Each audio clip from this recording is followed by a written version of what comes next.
ಈಗ ಇಂದಿನ ಪತ್ರಿಕೆಗಳ ಇಣುಕು ನೋಟ. ದೇಶೀಯ ಕೃಷಿ ಉತ್ಪನ್ನ ಜಾಗತಿಕ ಮಟ್ಟದ್ದು, ಸಂಪನ್ನ ಹವಾಮಾನ ವಲಯ ಹೊಂದಿದ್ದೇವೆ, ಪ್ರಧಾನಿ ನರೇಂದ್ರ ಮೋದಿ.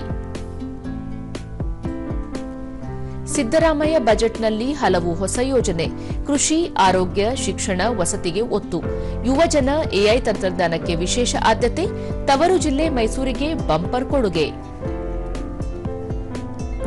ಕರ್ನಾಟಕ ಪಬ್ಲಿಕ್ ಶಾಲೆಗಳಿಗೆ ಶಿಕ್ಷಕರ ಭರ್ತಿ, ಶಾಲೆಗಳಿಗೆ 15,000 ಶಿಕ್ಷಕರ ಭಾಗ್ಯ, 800 ಕೆಪಿಎಸ್ ಶಾಲೆಗಳಿಗೆ 3,900 ಕೋಟಿ ರೂಪಾಯಿ ಅನುದಾನ.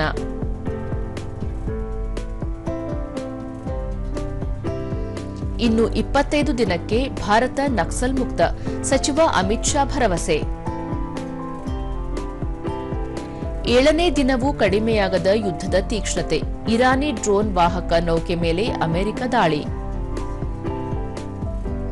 ಇವು ಇಂದಿನ ಪತ್ರಿಕೆಗಳ ಪ್ರಮುಖ ಸುದ್ದಿ. ಉಳಿದಂತೆ ಯುಪಿಎಸ್ಸಿ ರಾಜ್ಯದ 25ಕ್ಕೂ ಹೆಚ್ಚು ಮಂದಿ ತೇರ್ಗಡೆ, ಅನುಜ್ ಅಗ್ನಿಹೋತ್ರಿ ದೇಶಕ್ಕೆ ಮೊದಲ ಸ್ಥಾನ, ಬೆಳಗಾವಿಯ ಕಿರಣ್ ಕಮತೆ ದೇಶಕ್ಕೆ 53 ಹಾಗೂ ರಾಜ್ಯಕ್ಕೆ ಮೊದಲ ರ್ಯಾಂಕ್.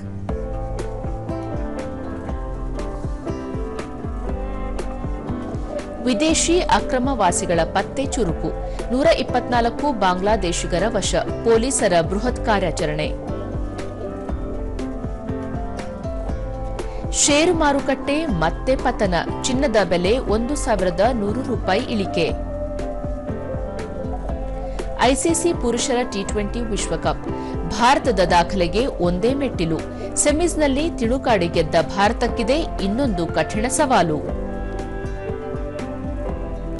ಆಲ್ ಇಂಗ್ಲೆಂಡ್ ಓಪನ್ 4ರ ಘಟ್ಟಕ್ಕೆ ಲಕ್ಷ್ಯ ಸೇನ್.